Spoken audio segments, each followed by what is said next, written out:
السلام علیکم ورحمۃ اللہ وبرکاتہ۔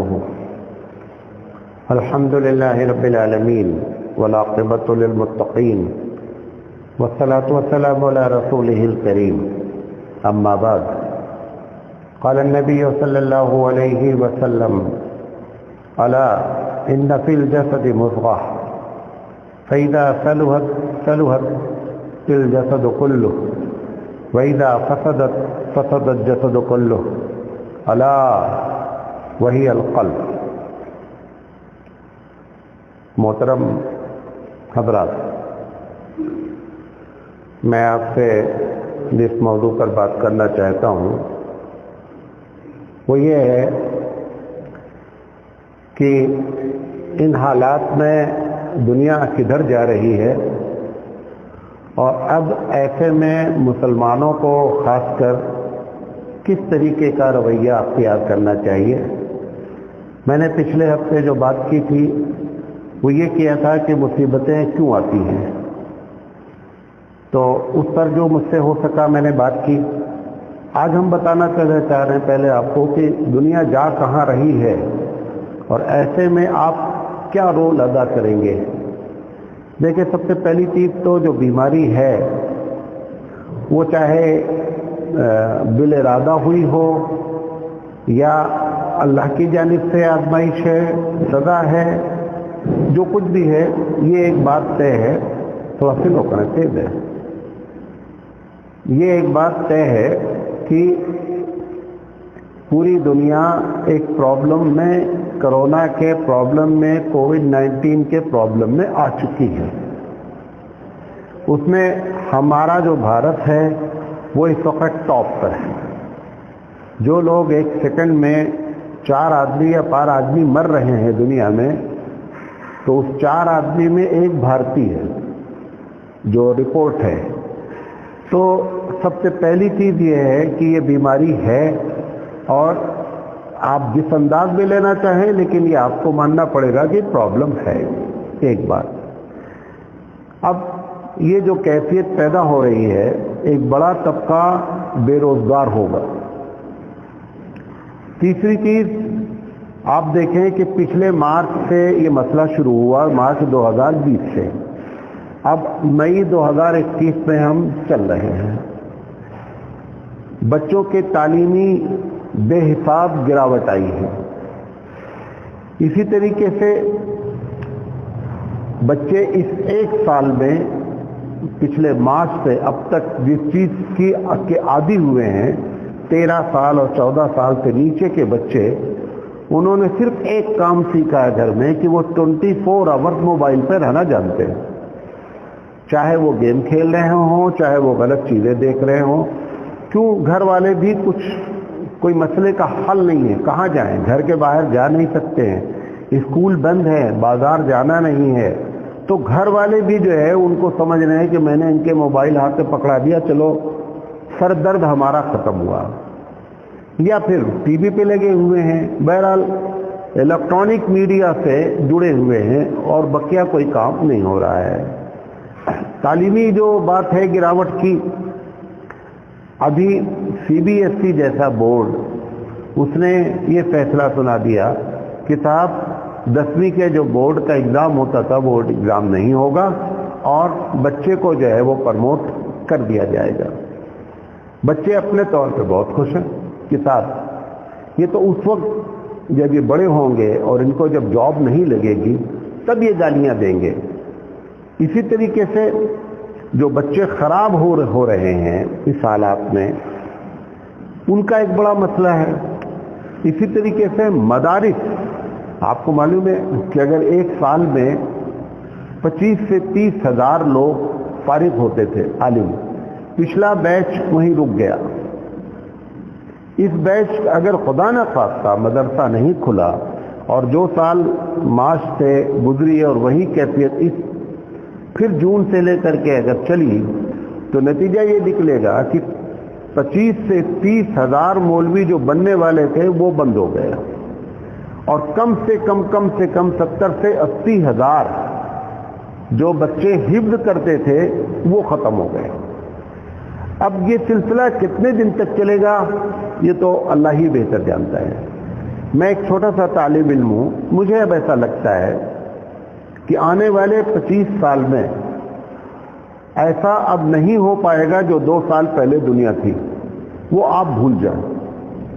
جو 2 سال پہلے کی دنیا تھی اس طریقے کی دنیا پھر آپ کو مل جائے اس کے چانسز، خاص کر جن لوگوں کی عمر 40 سال کراس کر گئی ہے ان کے چانسز بہت کم ہیں. تو مدارس کا یہ حال ہے. اور سب سے جو بڑی چیز پیدا ہوئی ہے ایک بیماری، لوگوں کے اندر ڈپریشن آ رہا ہے، لوگ نروس ہو رہے ہیں، لوگ اندر سے گھبرائے ہوئے ہیں، پریشان ہیں. یہ تمام پرابلمز اس بیماری سے ریلیٹڈ پیدا ہوئی ہیں. اب ایسے میں ایک مسلم کی حیثیت سے، ایک مسلمان کی حیثیت سے آپ کی اور ہماری ذمہ داری کیا ہوتی ہے؟ کیسے ہم اب اس دنیا میں رہا جائے اور اس دنیا کو کیسے استعمال کیا جائے، یہ ایک بہت بڑا سوال ہے. میں آپ کو یہ بتا کر کے مایوس نہیں کرنا چاہتا ہوں، لیکن میں یہ ضرور کہنا چاہتا ہوں کہ لوگ اس کے پر ذرا سے غور کریں کہ اپنی عادتوں کو بدلنا ہے. سب کچھ بدلنا ہے، آپ کو سب کچھ بدلنا ہے. گھر سے لے کر دکان، جو کچھ بھی آپ کرتے تھے ان سب کو بدلنے کا اب وہ صحیح طرز پر بدلا جائے گا، تب جا کر کے معاملہ ہوگا. آپ کو معلوم ہے پچھلے جتنے بچے ہوٹل مینجمنٹ سے فارغ ہوئے پوری دنیا میں سب بے روزگار بیٹھے ہوئے ہیں. کیوں؟ سارے ہوٹل بند ہیں، کوئی جاب ان کو نہیں ہے. 5 سال کا ہوٹل مینجمنٹ کا کورس کیا گیا ہے اور 5 سال کا جو بچہ ڈگری لے کر کے فارغ ہوا ہے وہ بیکار بیٹھا ہے. جتنے لوگ ایئر لائن سے ریلیٹڈ جتنی بھی انہوں نے کورسز کیے تھے ساری ایئر لائنیں تقریباً کیا ہیں؟ بند ہیں. لہذا وہ جاب لیس بیٹھے ہوئے ہیں. مال بڑے بڑے جتنے بھی سیلس مین، ایک لمبی چوڑی لسٹ ہے.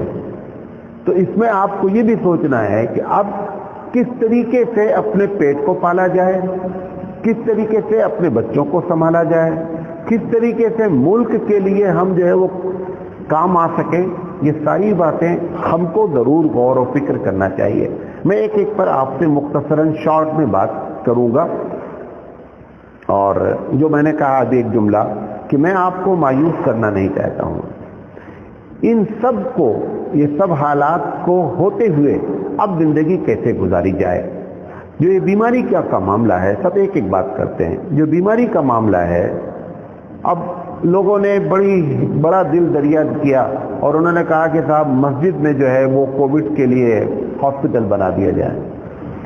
میری بات یہ سمجھ میں نہیں آ رہی ہے کہ یہ بات اچانک کووڈ تو ہوا نہیں ابھی کہ آج مسجد کو آپ نے انوالو کرنا چاہا. یہ پچھلے ماہ سے شروع ہوا ہے. اگر مسلمانوں کو صحیح معنی میں خدمت خلق ہی کرنا ہے، ابھی بھی ٹائم ہے، کیونکہ ابھی آپ کو 20 سال تک ایسے ہی ماحول میں رہنے کے چانسز ہیں. آپ کووڈ کے لیے بڑے بڑے ہال بنائیے. جو شادی ہال بیکار پڑے ہوئے ہیں یا تو ان کو خرید لیا جائے یا ان کو کرائے پر لے لیا جائے. مسجد کو انوالو کر کے مسئلے کو حل جو آپ کر رہے ہیں، یہ مسجد ٹھیک ہے، آپ کا نام آ جائے گا میڈیا میں کہ بھائی مسجد میں جو ہے وہ کیا کر دیا گیا، کووڈ والوں کو انہوں نے کر دیا. لیکن یہ سب ایک دکھاوا زیادہ ہے، حقیقت کم ہے. مسئلے کا حل کہاں پر ہے؟ مسلمانوں کو واقعی میں خدمت خلق کا جذبہ ہے تو آپ ہال کرائے پر لیجئے. اور ہال بنانا چاہیے تو پچھلے سال سے لے کر اب تک ہر شہر میں مسلمان آگے بڑھتے اور آگے بڑھ کر کے 10-20 ایسے ہال بڑے بنائے جاتے کہ جہاں پر ہم ان جو بیمار تھے، مریض تھے، ان کی کچھ خدمت کر سکے. تو سب سے پہلی چیز تو یہ ہے کہ کثرت سے دعا کریں، کثرت سے استغفار کریں. جس کی طرف ایک دم توجہ نہیں ہو رہی ہے، آپ اور ہم اپنی ذات سے شروع کریں کہ اس کووڈ کے آنے کے بعد کیا ہمارے اندر 2019 کے مقابلے میں 2020 اور 2021 آدھا گزرنے والا ہے، کیا ہم زیادہ دیندار ہوئے ہیں؟ کیا ہم نے اللہ کی طرف زیادہ رجوع کیا ہے؟ ہر آدمی اپنے بارے میں غور کرے، ہم اپنے بارے میں غور کریں، دوسروں کا نہیں دیکھیں. یہ مسئلہ اٹھا ہی اسی لیے ہے کہ ہم نے اللہ کی سے رشتہ جس طریقے سے جوڑنا تھا جوڑا تو درکنار ہے، توڑا ہے. لہذا مسئلے کا حل اللہ سے ہی رجوع کرنے پر ہے، ایک بات۔ دوسری چیز، اس معاملے میں جو بیماری کا معاملہ ہے، اب مثال کے طور پر ایمبولینس کی سخت شارٹیج ہے، کام کرنے کا یہ ہے کہ آپ ایمبولینس کا انتظام کیجئے۔ آکسیجن کی شارٹیج پورے بھارت میں چل رہی ہے، آپ آکسیجن کا انتظام کیجئے۔ یہ سب بیمار کے ساتھ حقیقت میں یہ تیمارداری ہے اور یہ کرنے کے کام ہیں، پہلی چیز۔ دوسری چیز، اس بیماری کی اویئرنیس پیدا کریں، لوگوں کو باخبر کریں۔ یہ جو کنفیوز کیا جا رہا ہے سوشل میڈیا کے ذریعے، کوئی کہہ رہا ہے کہ کچھ بھی نہیں ہے، کوئی کہہ رہا ہے فلاں کا ہاتھ، اچھا ہم کہتے ہیں کسی کا بھی ہاتھ ہے، آدمی تو مر رہے ہیں نا بھئی، ہاتھ جس کا بھی ہے، انسان کا ہاتھ ہے، کچھ بھی حقیقت نہیں ہے، لیکن عام دنوں کے مقابلے میں موت کا شرح زیادہ ہوا ہے کہ نہیں، پرسنٹیج بڑھا ہے کہ نہیں؟ تو یہ اویئرنیس پیدا کریں کہ لوگوں میں اس کی جاگرت ہو، کہ لوگ جانیں کہ یہ کیا معاملہ ہے اور اس سے کیسے نپٹا جائے، ایک چیز۔ دوسری چیز یہ ہے کہ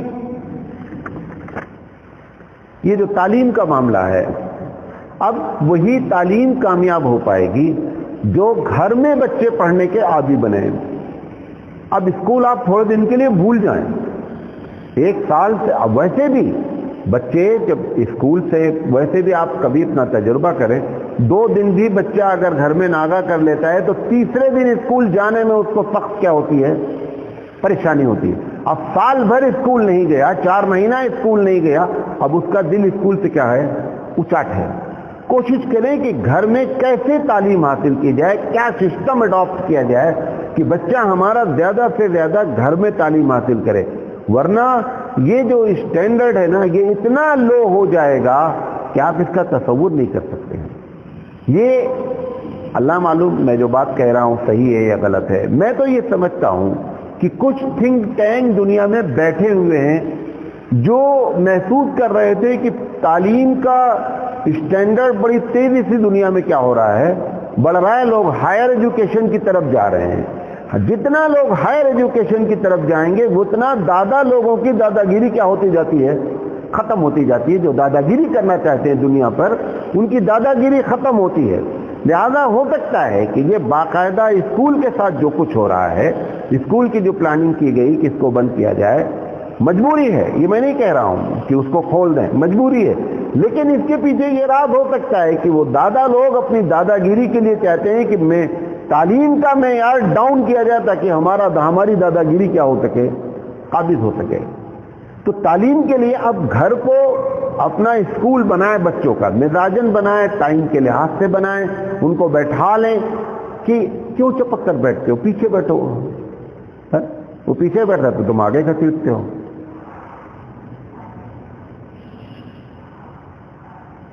اسی طریقے سے بچوں کو ہے بہت مشکل کام جو میں بتا رہا ہوں، یہ آسان کام نہیں ہے، لیکن دھیرے دھیرے ہم کو عادت ڈالنی پڑے گی اپنے بچوں کی۔ بچوں کو یہ جو نیٹ ہے اس سے کیسے دور کریں، کیا کیا ترکیب اختیار کی جائے۔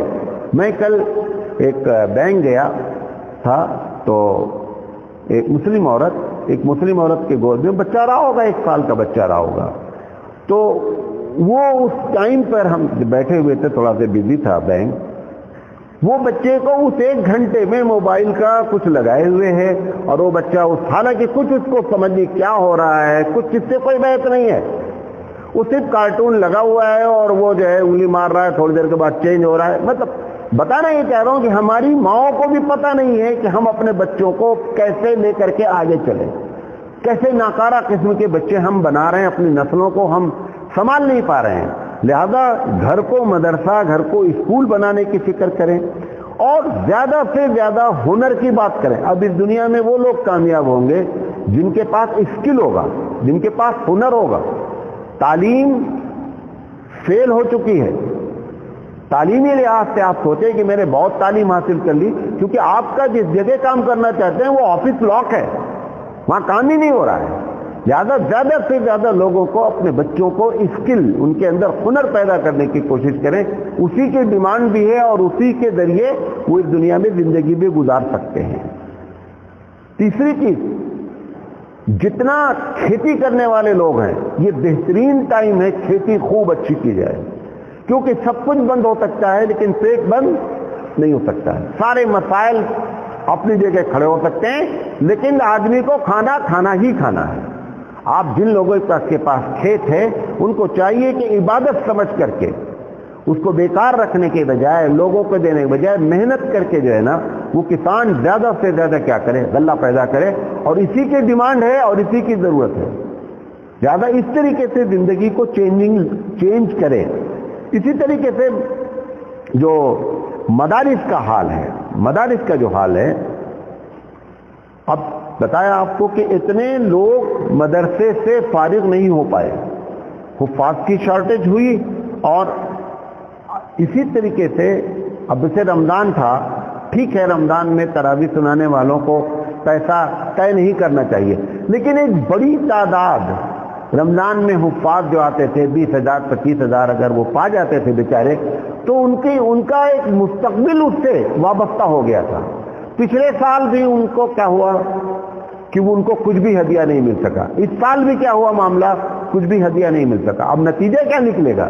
نہ کہاں جائیں گے یہ نہ کھیتی کر سکتے ہیں، نہ ان کے اندر اسکل کوئی موجود ہے، ہنر موجود ہے، کیسے کھائیں گے کھانا؟ مدرسے میں جاب نہیں ہے کیونکہ مدرسہ ہی بند ہے، تو مدرسے میں جاب کہاں سے ہوگی؟ تو مدارس کا اور دینی جو حفاظ ہیں اور علماء ہیں ان کا ایک بہت بڑا مسئلہ ہے. تعلیم اس سے بڑا مسئلہ ہے کہ تعلیم اب کیسے دی جائے. مدرسہ بنا لینا، مدرسے کی بلڈنگ تیار ہے، سب کچھ ہے، بچے نہیں ہیں، پڑھنے والے نہیں ہیں. اس کے پہلے جبکہ مدرسہ نہیں ہوتا تھا تو کیسے لوگ دیندار، کیسے لوگ عالم بنتے تھے، وہ طریقہ پھر اختیار کرنا پڑے گا. وہ کیا ہوتا تھا؟ دارالعلوم دیوبند پہلا مدرسہ ہے، بڑا مدرسہ، اور بقیہ کہیں کہیں تھے مغلوں کے زمانے میں، وہ ایک الگ ٹاپک ہے. لوگ کسی عالم کے پاس 3 4 آدمی جا کر کے ایک سبجیکٹ کے ماہر بنتے تھے. جیسے ان کو پتا چلا کہ قرآن فلاں صاحب اچھا پڑھاتے ہیں تو ان کے پاس جا کر کے 1 سال رہ کر کے 6 مہینہ رہ کر قرآن پڑھ لیا. کیونکہ اگر اس کو نہیں توجہ دی جائے گی تو نتیجہ یہ نکلے گا کہ اگر 2-3 سال بھی ایسا گیپ ہو گیا تو ایک بہت بڑا مسئلہ کھڑا ہو جائے گا ہمارے لیے. علماء نہیں ملیں گے، حفاظ نہیں ملیں گے. لہذا مدارس والوں کو بھی اس سلسلے میں غور فکر کرنا چاہیے. اور سب سے زیادہ کامیاب وہ شخص ہوگا جو آن لائن کتنا کام آپ کر سکتے ہیں، کتنے اچھے انداز میں کر سکتے ہیں. کلاسز لوگوں نے چلائی پورے سال آن لائن، آپ کو معلوم ہے؟ ان ٹیچروں سے پوچھو جنہوں نے آن لائن کلاس چلائی، ان بچوں کا انٹرویو لو جنہوں نے آن لائن کلاس پڑھی ہے. 80 سے 90% بچے کہتے ہیں کہ اس کا کوئی فائدہ نہیں ہے، کوئی فائدہ نہیں ہے اس آن لائن کلاس کا. بچے کیا کرتے ہیں؟ موبائل آن کر دیتے ہیں، وہاں پر ٹیچر کو معلوم ہوتا ہے کہ ہمارا بچہ اٹینڈ کر رہا ہے. بولا موبائل آن کر کے وہ کہاں ہے؟ جب کلاس میں رہتا تھا تب تو وہ توجہ دے ہی نہیں پاتا تھا. اب تو کوئی بھی موجود نہیں ہے دیکھنے والا، اس کی توجہ کیسے ہو پائے گی؟ اب تو میں تو اس لیے یہ تقریر کر رہا ہوں کہ لوگ اس پر غور و فکر کریں. اب تو جو ہے وہ کامیاب ہوں گے جو آن لائن بزنس کرنے کے ماہر ہوں گے، وہی پیسہ کمائیں گے، وہی کھائیں گے، انہی کے جیب میں پیسہ جائے گا. اور تعلیم کے معاملے میں بھی وہی لوگ کامیاب ہوں گے. اور یا پھر گھر جو ہے وہ 2 3 آدمی کو پڑھانے کا ایک سسٹم ہوگا، ٹیوشن جسے آپ کہتے ہیں، ٹیوشن ٹائپ جو ہے وہ تعلیم کیا ہوگی؟ کامیاب ہوگی. ورنہ اسکول کے بھروسے اگر آپ رہیں گے تو ہماری نسلیں کیا ہو جائیں گی؟ برباد ہو جائیں گی.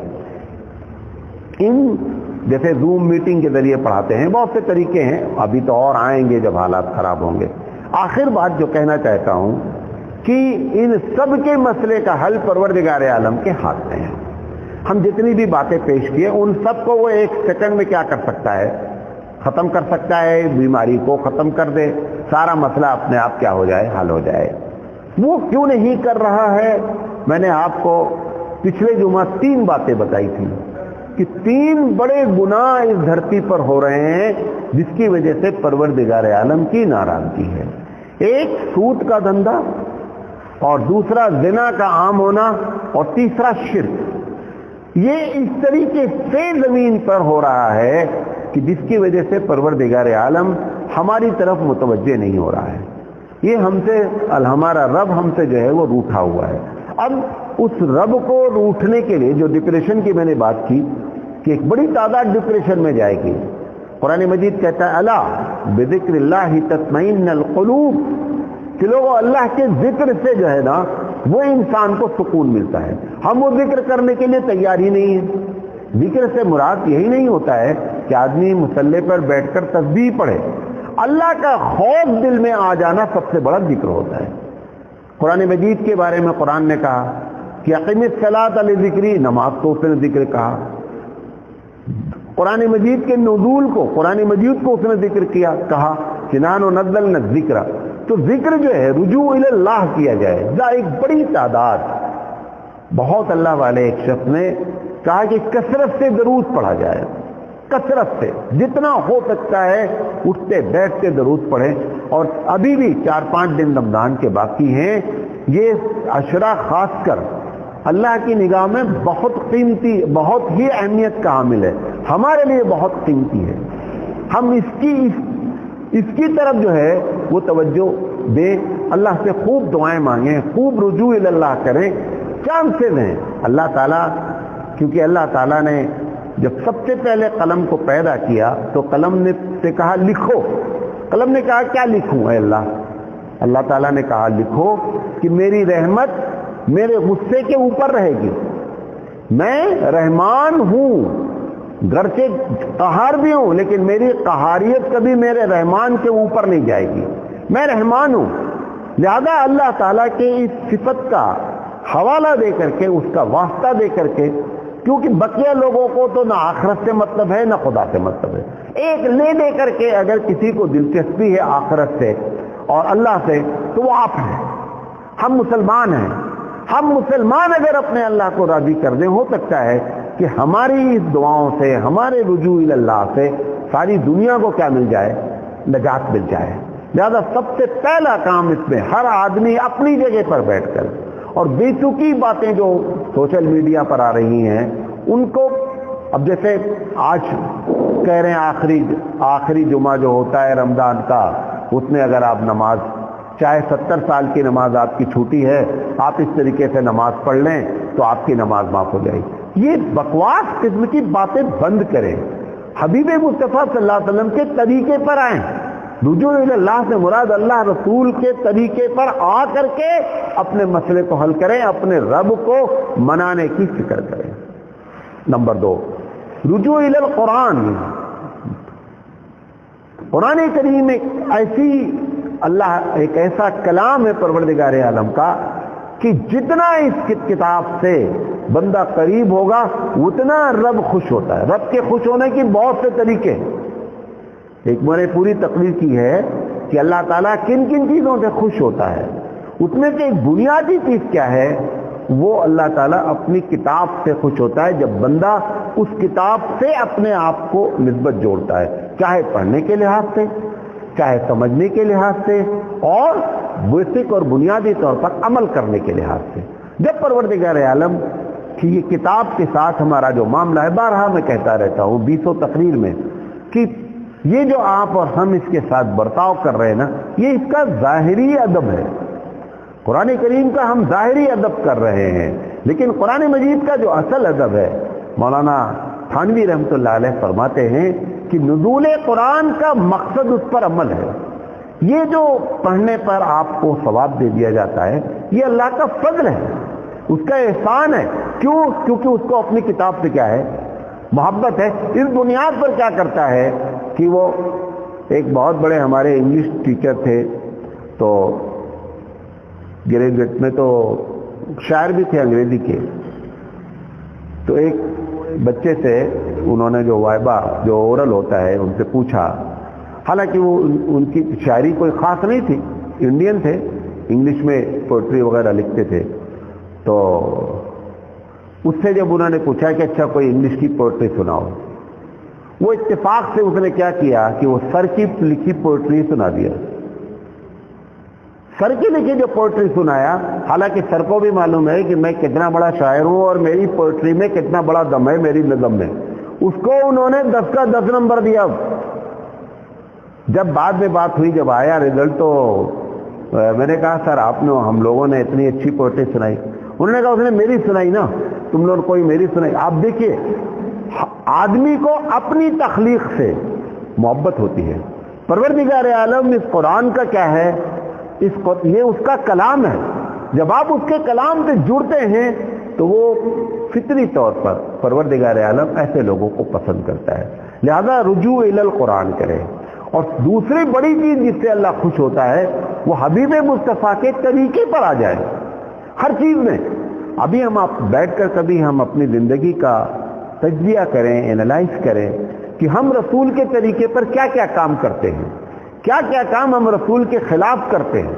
اس کے باوجود یہ تو اللہ تعالیٰ کا فضل اور احسان ہے کہ رسول کے خلاف ہونے کے باوجود بھی وہ تم کو اور ہم کو اس دنیا میں کیا ہے زندہ رکھا ہے. ورنہ حقیقت میں اس کو دلچسپی آپ سے نہیں ہے. جیسا علامہ اقبال نے کہا نا کہ کی محمد سے وفا تو نے تو ہم تیرے ہیں. یہ جہاں چیز ہے کیا لوح و قلم تیرے ہیں. کہہ رہے ہیں علامہ اقبال کہ محمد صلی اللہ علیہ وسلم سے اگر آپ وفا کریں گے تو یہ دنیا وہ دنیا دونوں بناتا ہے. لیکن اگر محمد صلی اللہ علیہ وسلم سے وفاداری نہیں ہوگی تو پروردگار عالم کی خوشنودی حاصل ہونے کا کوئی طریقہ ہمارے پاس نہیں ہے. لہذا وہ جتنی باتیں میں نے شروع کی وہ تدبیر ہے. وہ کیا ہے؟ تدبیر ہے کہ آدمی جو ہے وہ جیسے کھانا کھاتا ہے تاکہ بھوک مٹ جائے, بھوک کے مٹانے کے لیے آپ بیٹھ کر کے تسبیح پڑھیں تو بھوک نہیں مٹے گی. لہذا جب ایسے حالات ہوتے ہیں تو تدبیر اپنی جگہ اختیار کریں. لیکن ایک مومن کی جو شان ہے وہ کیا ہے؟ وہ سب سے بڑی شان ہے کہ وہ اپنے رب سے رجوع کرے, کیونکہ پورا جو معاملہ ہے جس کا ریموٹ ہے وہ اللہ تعالیٰ کے ہاتھ میں ہے. لہذا جتنا مسلمان یہ سمجھ کر کے کہ ہمارے رجوع کرنے سے دنیا کو نجات مل جائے گی, ہو سکتا ہے کہ ہمارا دل اللہ کی طرف راغب ہو جائے اور ہم اللہ کی طرف رجوع کریں کہ ہماری وجہ سے جو ہے دنیا نجات پا جائے. لہذا یہ باتیں بنیادی طور پر آپ کو بتانا چاہتے تھے. اور میں نے جو یہ بات کہی کہ ہو سکتا ہے کہ اب آپ 20-25 سال تک جو ہے وہ دنیا نہ دیکھ سکیں, میں دعا کرتا ہوں کہ میری وہ بات اللہ سچی نہ کرے. میں ایک صرف جو دور اندیشی جسے کہتے ہیں, جو دیکھ کر کے باتیں کرتے ہیں, وہ میں نے بتایا. آپ اس سے مایوس نہیں ہوں. اللہ کی رحمت سے مایوس مسلمان کو نہیں ہونا چاہیے, لیکن اللہ کے ساتھ کیسا معاملہ کرنا چاہیے وہ تدبیر بھی اور ظاہری بھی تدبیر ہیں, ان دونوں کو اختیار کریں اور اپنی زندگی کو بدلنے کی فکر کریں. اب اس طریقے سے آپ لائف نہیں گزار سکتے ہیں جس طریقے سے آپ نے 2 سال پہلے لائف گزاری ہے. سب کچھ آپ کو چینج کرنا پڑے گا, گھر کے ماحول سے لے کر سب کچھ چینج کرنا پڑے گا, تب جا کر کے مسئلے کا حل ہوگا. اللہ تعالیٰ سے دعا ہے کہ اللہ تعالیٰ جو نماز نہیں پڑھتے وہ نماز پڑھنے لگیں, جو روزہ نہیں رکھتے وہ روزہ. ہمارے یہاں اتنے مزدور کام کر رہے ہیں, میرا اندازہ ہے جو نہیں بھی کام کر رہے ہیں, مطلب سپروائزر ہیں, مسلمان ہیں. کتنا اچھا ماحول ہے ہبلی کا موسم. کوئی ایسا نہیں ہے کہ آپ کو بغیر پانی پیے نہیں. میں تو افطار کے وقت بھی پانی نہیں پی رہا ہوں, مطلب پورا دن حالانکہ میں تقریر کرنے کے بعد ہمیشہ مجھے پانی پینا ہی پینا ہے. لیکن اللہ کا فضل ہے کچھ بھی نہیں. یہی تو ہے کہ سحری میں جو برکت کہی گئی, ایک آدمی روزہ نہیں رکھ رہا ہے. جتنے کام کر رہے ہیں, چلو وہ جو کام کر رہے ہیں, چلو وہ تو جو کچھ بھی جو اس میں سپروائزری کر رہے ہیں, کوئی ایک آدمی روزہ دار نہیں ہے. تو آخر اللہ تعالیٰ کو کیا غرض پڑی ہے کہ وہ آپ کی مدد کرے؟ کوئی ایسا تو ہے نہیں کہ ہم سے خدا نہ خواستہ اس نے قرضہ لیا ہے لہذا ہمارا وہ احسان مانے. ایسی تو کوئی بات ہے نہیں. وہ اللہ ہے جو پوری دنیا کو چلاتا ہے. تو روزہ رکھنے والے روز جو چھوڑ رہے ہیں وہ روزہ رکھیں, نماز جو چھوڑ رہے ہیں نماز پڑھیں. ابھی بھی فجر پڑھنے والوں کی تعداد ویسے ہی ہے. ابھی رمضان میں کچھ لوگ گھر میں پڑھ رہے ہوں گے, جیسے رمضان ختم ہوگا پھر وہ جو ہے ساری حال کیفیت ہماری پرانی ہو جائے گی. بہرحال اللہ تعالیٰ سے دعا ہے کہ اللہ تعالیٰ کہنے سے زیادہ عمل کرنے کی توفیق عطا فرمائے. وآخر دعوانا ان الحمد للہ رب العالمین. سبحان اللہ.